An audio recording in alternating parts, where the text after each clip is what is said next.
I'm very similar to Steve, and Bob grew up with like the world's greatest dad. Yep. Okay, me and Steve grew up with my dad is born and raised in Italy. He came to the U.S. when he was 27.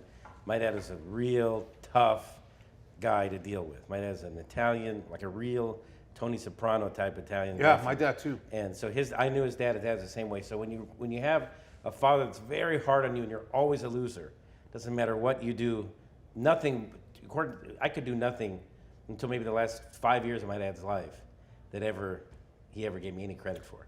Yeah, that's the thing. This life.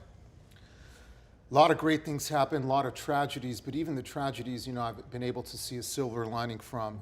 For example, I think a lot of things have groomed me to be what I am. For example, I grew up in a machine shop in Sun Valley. I was sweeping the floors, cutting metal. I worked a milling machine. After I graduated from high school, funny story, I went to 5 different high schools because they kicked me out of everywhere that I went to for stupid shit, like lighting a cigarette in the classroom, to try to impress a girl. You know what I mean? Like shit like that. And my mom would come pick me up and, the Middle Eastern, what are you doing? I kill you. You know what I mean? Like, I hate you. We came to America so that you could be somebody opportune. You smoke a cigarette in the fucking class? Took a fucking shoe and hit me in the car.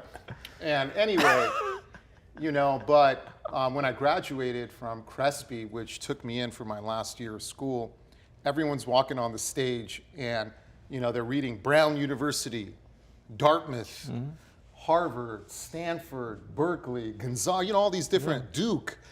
And then Steve Artisarian, Pierce College.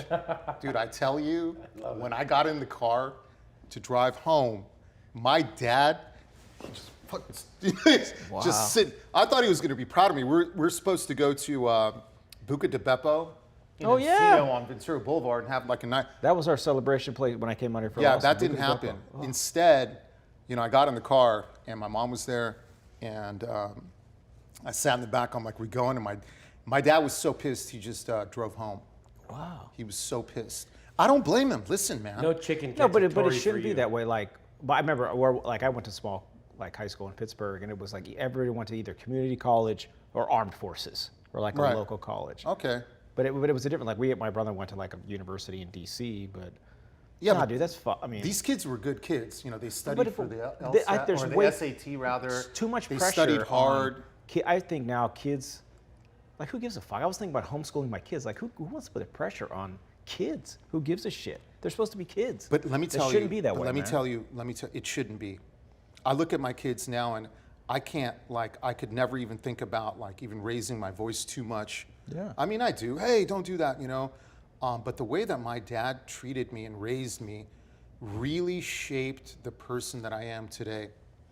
I think if he was, which is such a dichotomy to say, if he was cool, nice, and supportive. I'm just laughing thinking about my dad. But I don't think, because my dad was, and I'm still this way, but you are who you are. Well, then. Well, I was talking to my wife the other day because maybe, I don't know. Then I'm not sure. These kids have anxiety and some other, high school kids. Oh, he got anxiety. He's got to take medicine or go see a counselor or whatever. I told my wife got mad at me. I said, if I would have told my dad I can't go to class because I have anxiety, he would have busted a bottle over my head. 2 bottles, and the first one didn't knock me out. If I had fucking anxiety, my dad would say, that doesn't exist, Anxiety, my fucking ass. I think we're the last of our kind. People aren't raised tough anymore, which they shouldn't be. But you can raise to be tough and kind.